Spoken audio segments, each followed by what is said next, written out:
കേരളവും പശ്ചിമ ബംഗാളും പറഞ്ഞിട്ടുണ്ട് ഇത് നടപ്പാക്കത്തില്ല. അത് യാതൊരു പ്രയോജനമുള്ള ഒരു കാര്യമല്ല ഈ പറയുന്നത്. കാരണം ഇത് സ്റ്റേറ്റ് ലിസ്റ്റോ ഒന്നുമല്ല, ഇത് സെൻട്രൽ ലിസ്റ്റിൽ പെടുന്ന കാര്യമാണ് പൗരത്വം എന്ന് പറയുന്ന സാധനം. പൗരത്വത്തെക്കുറിച്ചുള്ള ഒരു തീരുമാനം എടുക്കുന്നത് യൂണിയൻ ഗവൺമെൻറ്റാണ്, അല്ലാതെ ഇവിടെ അല്ല, സ്റ്റേറ്റ് ഗവൺമെൻറ് അല്ല. സ്റ്റേറ്റ് ഗവൺമെൻറ്റിനകത്ത് ഇതിന് യാതൊരു റോളും ഇല്ല. പിന്നെ ഇവർക്ക് ഈ ഭരിക്കുന്നവർക്കും പിടിച്ചു നിർത്തണമല്ലോ. അപ്പം പറയും ഞങ്ങളിത് എന്ത് ചെയ്താലും നടപ്പാക്കുക, ഏതാണ്ട് വലിയ കാര്യം പോലെ പറയുന്നത്. ഒരു പ്രയോജനമില്ലാത്ത വർത്താനാണ്. ഇവർ വിചാരിച്ചാൽ ഒന്നും ചെയ്യാൻ പറ്റത്തില്ല ആ കാര്യത്തിൽ. ഈ സിസ്റ്റത്തിൽ ഇത് യൂണിയൻ ഗവൺമെൻറ് തീരുമാനിക്കും, എന്ത് വേണമെന്ന് തീരുമാനിക്കും. അവർ തീരുമാനിക്കുന്നേ ഇത് നടക്കുള്ളൂ. അത് ഇവിടെ ഞാൻ നടപ്പാക്കത്തില്ല എന്ന് പറഞ്ഞു കഴിഞ്ഞാൽ ഈ ഗവൺമെൻറ്റിനെ സസ്പെൻഡ് ചെയ്ത് ദൂരകളയും, അല്ലാതെ ഒന്നും ചെയ്യാൻ ഒക്കത്തില്ല ഇവർക്ക്. ഈ പറയുന്ന പോലൊന്നും അല്ല, ഇത് അത്രയും വളരെ സീരിയസ് ആയിട്ടുള്ള ഒരു പ്രശ്നമാണ്. ഇത് നടപ്പാക്കത്തില്ല എന്ന് ഇവിടെ പറയാൻ പറ്റത്തില്ല. ആ പറഞ്ഞു കഴിഞ്ഞാൽ അത് ഭരണഘടന ഒരു തവണ പറയുന്നത്. കാര്യം യൂണിയൻ ഗവൺമെൻറ് തീരുമാനിക്കുന്ന ഒരു കാര്യം പാർലമെൻറ്റ് തീരുമാനിച്ച ഒരു നിയമം, ആ നിയമത്തിൻ്റെ സാധുത എന്ന് ഞാൻ പറയുന്നത് കോടതി ചോദ്യം ചെയ്യണം. അത് നിയമസാധുതയില്ല, ഭരണഘടനാ വിരുദ്ധമാണെന്ന് തന്നെയാണ് എൻ്റെ കാഴ്ചപ്പാട്. അപ്പോൾ അങ്ങനെയുള്ള നിയമം അവിടെ ചോദ്യം ചെയ്ത് അത് മുമ്പോട്ട് പോകുക എന്നുള്ളതല്ലാതെ ഇവിടെ ഞങ്ങൾ നടപ്പാക്കത്തില്ല എന്ന് പറയാൻ ഇവർക്ക് അധികാരമില്ല.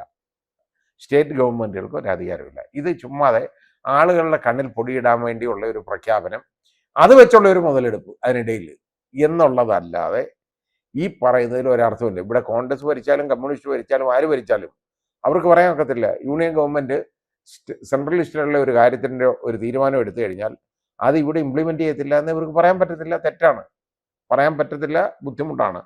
അതുകൊണ്ട് ഒരു പ്രയോജനമില്ലാത്ത പ്രഖ്യാപനം എന്നുള്ളത് മാത്രമേ അതിനെ കാണാൻ പറ്റൂ. CAA ഞാൻ പറഞ്ഞതുപോലെ 2019 കൊണ്ടുവന്നതാണ് സിറ്റിസൺഷിപ്പ് അമെൻമെൻറ്റ് ആക്ട്. അതിനകത്ത് ഏറ്റവും വലിയ അമെൻമെൻറ്റ് എന്ന് പറഞ്ഞാൽ ഏറ്റവും വളരെ വിചിത്രമായിട്ടുള്ള ഒരു അമെൻമെൻറ്റ്, അതായത് നമ്മുടെ ഭരണഘടനയുടെ ആർട്ടിക്കിൾ 14, ആർട്ടിക്കിൾ 21, ആർട്ടിക്കിൾ 25 ഇതിനെയൊക്കെ ചവിട്ടി മതിക്കുന്ന ഒരു അമെൻമെൻറ്റ് ഭേദഗതി എന്ന് പറയുന്നത് അതിലെ സെക്ഷൻ 2(1)(b)യിലുണ്ടായ അമെൻമെൻറ്റാണ്. ആ കൊണ്ടുവന്നു. അതായത് 3 രാജ്യങ്ങൾ എടുത്തു പറഞ്ഞു: അഫ്ഗാനിസ്ഥാൻ, പാകിസ്ഥാൻ, ബംഗ്ലാദേശ്.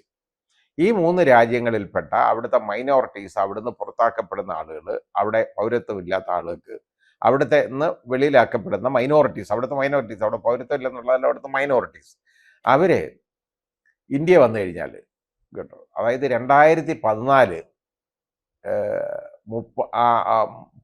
അതായത് 31/12/2014 മുമ്പ് ഇന്ത്യ വന്നു കഴിഞ്ഞിട്ടുള്ള അവർക്ക് ഈ രജിസ്ട്രേഷൻ അപ്ലൈ ചെയ്യാം കേട്ടോ. അതായത് ഇന്ത്യൻ പൗരത്വത്തിന് വേണ്ടി അപേക്ഷിക്കാം.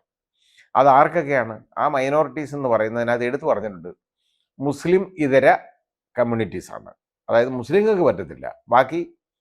ബാക്കി എടുത്തു പറഞ്ഞേക്കാണ് ഹിന്ദു, സിഖ്, പാഴ്സി, ജൈന, ബുദ്ധ, ക്രിസ്ത്യൻ, ഈ 6 വിഭാഗക്കാർക്ക്, ഇവർക്ക് ഇത്രയും പേർക്ക് പൗരത്വത്തിന് അപേക്ഷിക്കാം, ഇന്ത്യൻ പൗരത്വത്തിന്. പക്ഷേ അതിൽ മുസ്ലിം ഇല്ല.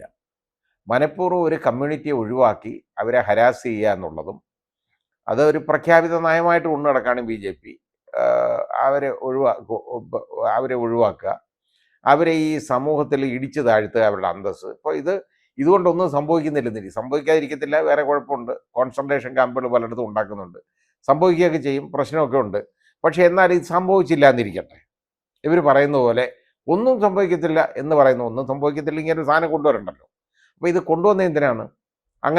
അങ്ങനെയാണെന്നുണ്ടെങ്കിൽ ഒരു വിഭാഗത്തിന്, ഒരു ജനതയുടെ ഒരു വിഭാഗത്തിനെ ആ സമൂഹത്തിൽ മറ്റുള്ളവരുടെ മുമ്പിൽ അവർക്ക് അവമതിപ്പ് ഉണ്ടാകത്തക്കൊണ്ട് അവരെ ഇടിച്ചു താഴ്ത്തുക, അവരുടെ മുറയിൽ തകർക്കുക, ഇതൊക്കെയാണ് ഉദ്ദേശിക്കുന്നത്. അങ്ങനെ ഉണ്ടെങ്കിൽ അത് മാത്രമൊന്നും അല്ല ഉദ്ദേശിക്കുന്നത്, വേറെ ഇതിനപ്പുറത്തോട്ടുള്ള കാര്യങ്ങൾ ഉദ്ദേശിക്കുന്നുണ്ട്.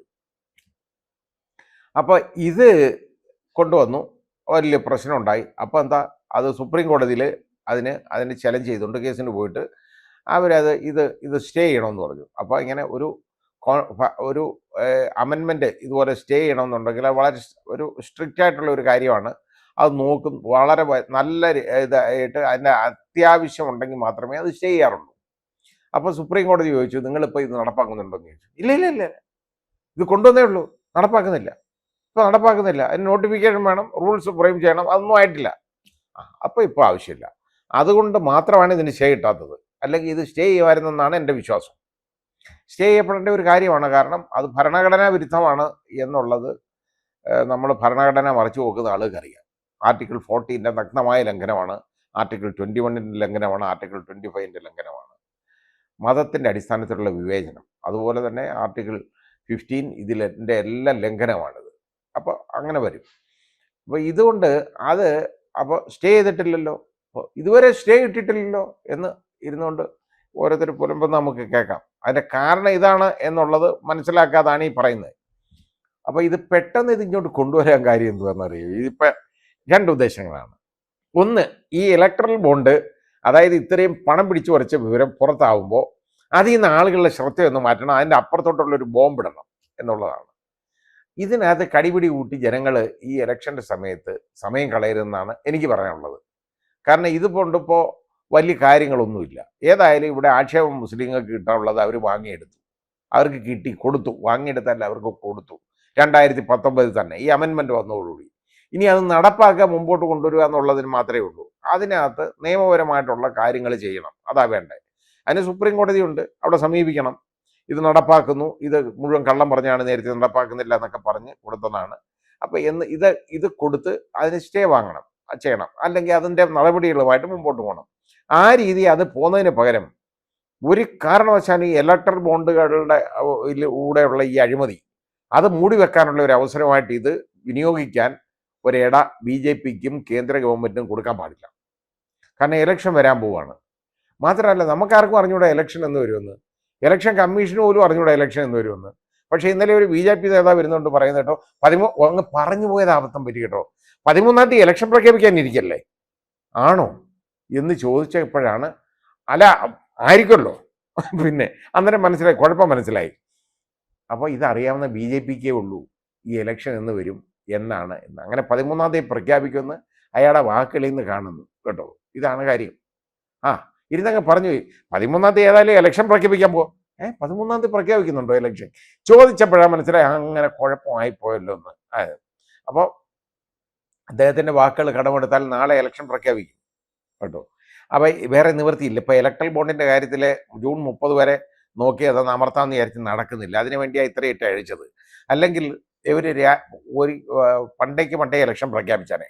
എന്തുകൊണ്ട് ഈ ഇലക്ഷൻ പ്രഖ്യാപിക്കുന്നില്ല? കഴിഞ്ഞ ഒരു 2 ആഴ്ചയ്ക്ക് മുമ്പ് മുതൽ എന്തുകൊണ്ട് പ്രഖ്യാപിക്കുന്നില്ല എന്നുള്ളതിനെക്കുറിച്ച് ഞാനും ആലോചിച്ച് വേവലാതിപ്പെടുകയായിരുന്നു.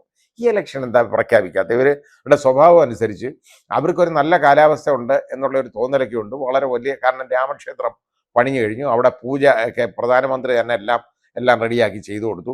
ഇനി പുതിയ പള്ളികൾ ഇങ്ങനെ തകർക്കാനുള്ളതിനെ കുറിച്ച് ആലോചനകൾ നടക്കുന്നു, അതിങ്ങനെ റെഡിയാക്കി നിർത്തുന്നു. പക്ഷെ അതിലൊന്നും ഇപ്പോൾ ജനങ്ങൾക്ക് വലിയ താല്പര്യവും ശ്രദ്ധയും ഒന്നും ഇല്ല എന്ന് വന്നു. അപ്പോൾ അതങ്ങ് പോയി കഴിഞ്ഞു. ഇനി കേട്ടോ അപ്പോൾ ഇനി പുതിയതായിട്ട് എന്തെങ്കിലുമൊക്കെ പുതിയ കാര്യങ്ങൾ വേണം. അങ്ങനെ ഇരുന്നപ്പോഴാണ് ഈ ഒരൊറ്റ അടി വരലിൽ ഈ ഇലക്ട്രൽ ബോണ്ടിൻ്റെ ഇങ്ങനെ വന്നു.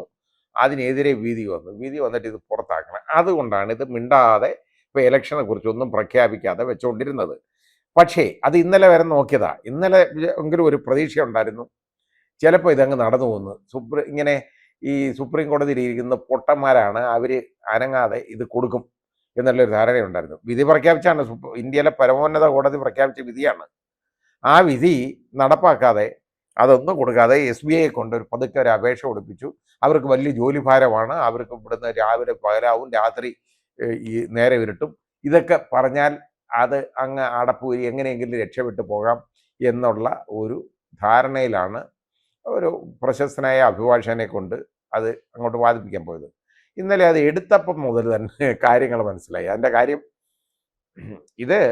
ഇതിൻ്റെ വക്കീലന്മാരായിട്ട് അത് 2 പേര് കണ്ടംപ്റ്റ് കൊടുത്തിട്ടുണ്ട് ഇതിനകത്ത്, കോർട്ടലക്ഷ്യം കൊടുത്തു കഴിഞ്ഞപ്പോൾ അതിനകത്ത് ഒന്ന് കപിൽ സിബാലാണ് അപ്പിയർ ചെയ്യുന്നത് സുപ്രീം കോടതിയിലെ. അതുപോലെ തന്നെ ഈ 1-ാമത്തെയോ 2-ാമത്തെയോ അഭിഭാഷകനെന്ന് പറയാവുന്ന ഒരാൾ അദ്ദേഹമാണ്.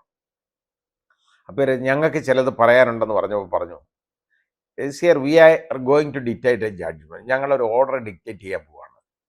അപ്പോൾ അതിൻ്റെ ഇടയിൽ എന്തെങ്കിലും ഫാക്ച്വലായിട്ടുള്ള എറർ വല്ലതും ഉണ്ടെന്നുണ്ടെങ്കിൽ യു ക്യാൻ പോയിന്റ് ഔട്ട്, കാണിച്ചാൽ മതി. കാരണം ഇവരുടെ വാദം പോലും കേൾക്കേണ്ട സുപ്രീം കോടതിക്ക്. ഇത് വന്നപ്പോഴത്തേക്ക് തന്നെ ഞാനിത് കണ്ടുകൊണ്ടിരിക്കുകയാണ് ലൈവായിട്ട് കാണാൻ കിട്ടി. അപ്പോൾ അത് കേട്ടപ്പോൾ തന്നെ എനിക്ക് കാര്യം മനസ്സിലായി എന്തോ സംഭവിക്കാൻ പോകുന്നതെന്ന്. അല്ലാതെ തന്നെ എൻ്റെ പ്രതീക്ഷ പോലുള്ളത് തന്നെ ഓർഡർ തന്നെ ഇന്നലെ വന്നത്. അപ്പോൾ ഇത് നിങ്ങൾ വേണ്ട അന്നേരം അങ്ങനെ പറഞ്ഞാൽ മതി എന്ന് പറഞ്ഞിട്ട് ഡിക്റ്റേറ്റ് ചെയ്തു. അവർക്ക് ഇനി ഒന്നും പറയാനില്ല. കാരണം അവർ പറയാൻ ഉദ്ദേശിക്കുക കാര്യങ്ങൾ അതിനപ്പുറത്തതും മുൻകൂട്ടി കണ്ട് സുപ്രീം കോടതി അത് ചെയ്തു എന്നുള്ളതാണ്. അത് നമുക്ക് നമ്മുടെ ജുഡീഷ്യറിയുടെ അന്തസ്സ് ഉയർത്തിപ്പിടിക്കുന്ന ഒരു വിധിയാനാണ്. അപ്പോൾ അത് വന്നു കഴിഞ്ഞപ്പോൾ അതിനെ അടിക്കാൻ വേണ്ടിയാണ് ഇപ്പോൾ ഇതും കൊണ്ട് പൊക്കി പിടിച്ചുകൊണ്ട് ഇങ്ങോട്ട് വന്നേക്കുന്നത് CAA. ഇതിപ്പോൾ ഇത് കൊണ്ടുവന്ന ഇലക്ഷന് ഞാൻ പറഞ്ഞില്ലേ, ഇത് BJPക്ക് ഒരു വലിയ തിരിച്ചടി ഉണ്ടാകും എന്ന് തന്നെയാണ് എൻ്റെ പ്രതീക്ഷ.